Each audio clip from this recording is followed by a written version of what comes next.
ಹಲಸು ಬೆಳೆಗಾರರು ಗ್ರಾಹಕರಿಗೆ ನೇರವಾಗಿ ತಾವು ಬೆಳೆದ ಉತ್ಪನ್ನಗಳನ್ನು ಮಾರಾಟ ಮಾಡಿ ಲಾಭ ಪಡೆಯಲು ಸಹಾಯಕವಾಗುವಂತಹ ನಿಟ್ಟಿನಲ್ಲಿ ಉಡುಪಿಯ ದೊಡ್ಡಣ್ಣಗುಡ್ಡೆ ಶಿವಳ್ಳಿ ಮಾದರಿ ತೋಟಗಾರಿಕೆ ಕ್ಷೇತ್ರದ ರೈತ ಸೇವಾ ಕೇಂದ್ರದಲ್ಲಿ ಹಲಸು ಮತ್ತು ಜೇನು ಪ್ರದರ್ಶನ ಹಾಗೂ ಮಾರಾಟ ಮೇಳ ನಡೀತಾ ಇದೆ. ಇದಕ್ಕೆ ಸಾರ್ವಜನಿಕರಿಂದ ಉತ್ತಮ ಪ್ರತಿಕ್ರಿಯೆ ವ್ಯಕ್ತವಾಗ್ತಾ ಇದೆ. ಮೇಳದಲ್ಲಿ ತೂಬುಗೆರೆಯ ಹಲಸು, ಚೇಳೂರು ಭಾಗದ ಚಂದ್ರ ಹಲಸು ಸೇರಿದಂತೆ ಕೆಂಪು ರುದ್ರಾಕ್ಷಿ ಹಲಸು, ಹಳದಿ ಹಲಸು, ಏಕಾದಶಿ ಹಲಸು, ಶಿವರಾತ್ರಿ ಹಲಸು ಜೊತೆಗೆ ಹಲಸಿನ ಹಣ್ಣಿನ ಪದಾರ್ಥಗಳಾದ ಹಪ್ಪಳ, ಹೋಳಿಗೆ, ಹಲಸಿನ ಕಡುಬು, ಹಲಸಿನ ಕಾಯಿ ಕಬಾಬ್, ಹಲಸಿನ ಬೀಜದ ಬಿಸ್ಕೆಟ್ ಮುಂತಾದವುಗಳ ಜೊತೆಗೆ ಕಲ್ಪರಸ ಹಾಗೂ ಅದರ ಉತ್ಪನ್ನಗಳು, ಜಿಲ್ಲೆಯ ಅಪರೂಪದ ಬೆಳೆಗಳಲ್ಲಿ ಒಂದಾದಂತಹ ರಂಬೂಟನ್ ಹಣ್ಣು ಜೊತೆಗೆ ಶುದ್ಧ ಜೇನುತುಪ್ಪವೂ ಕೂಡ ಲಭ್ಯವಿದೆ.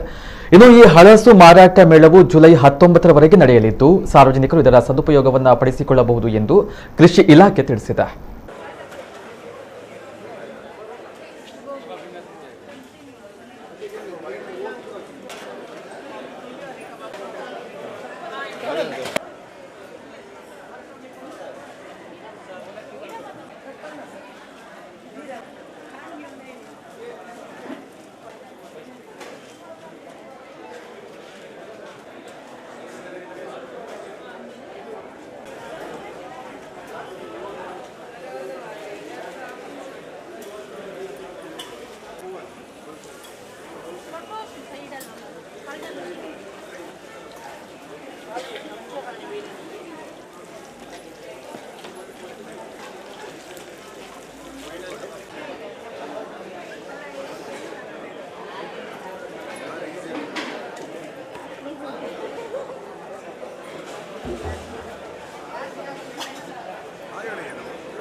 ಬಟ್ ನಾವಿಲ್ಲಿ ನಮ್ಮ ತೋಟಗಾರಿಕೆ ಇಲಾಖೆಯವರ ಆಶೀರ್ವಾದದೊಂದಿಗೆ ಇಲ್ಲಿ ಹಲಸು ಮೇಳ ಏರ್ಪಡಿಸಿದ್ರು. ನಾವು ಬಂದು ಮಾರಾಟ ಮಾಡ್ತಿದ್ದೀವಿ.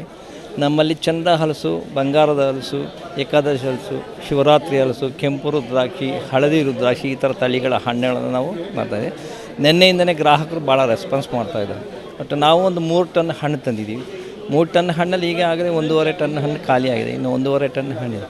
ಭಾಳ ಒಂದು ಪ್ರೋತ್ಸಾಹ ನಮಗೆ ಬಂದಿದೆ. ಮಂಗಳೂರು ಮತ್ತು ಉಡುಪಿ ಆ ಕಡೆ ಎಲ್ಲ ನಾವು ಹಣ್ಣನ್ನು ಕಳಿಸ್ತಾ ಇದ್ದೀವಿ. ಬಟ್ 2008 ಸಂಘ ರಿಜಿಸ್ಟ್ರೇಷನ್ ಆದಾಗ ಬರೀ 4 ಲಕ್ಷ ಆಯಿತು. ಇವತ್ತು 32 ಲಕ್ಷ ವಹಿವಾಟನ್ನು ನಾವು ಮಾಡ್ತಾಯಿದ್ದೀವಿ. ಹಲಸಿನ ಹಣ್ಣೆಲ್ಲ ತುಂಬ ವೆರೈಟಿ ಅದಿದೆ. ಮತ್ತು ಈಚೆಲ್ಲ ನೋಡಿದರೆ ಚಿಪ್ಸ್ ಎಲ್ಲ ಫ್ರೆಶ್ ಎಲ್ಲ ಸಿಗ್ತಾ ಉಂಟು. ಮತ್ತು ತುಂಬ ಬಗೆಯದೆಲ್ಲ ಇದೆ, ವೆರೈಟಿ ಅದೆಲ್ಲ ತಿಂಡಿ ಎಲ್ಲ. ನಾನು ಬರೀ ಹಲಸಿನ ಹಣ್ಣು ಅದೇ ಇರ್ಬೋದು ಅಂತ ಎಣಿಸಿದೆ. ಅದು ಬಿಟ್ಟು ಬೇರೆ ಪೈನಾಪಲ್ಸ್ ಅದೆಲ್ಲ ಇದೆ. ಈಗಿನವರಿಗೆ ಈಗಿನ ಜನ್ರೇಷನ್ಗೆಲ್ಲ ತುಂಬ ಒಳ್ಳೆಯದಾಗ್ತದೆ ಇದೆಲ್ಲ ನೋಡಿದರೆ.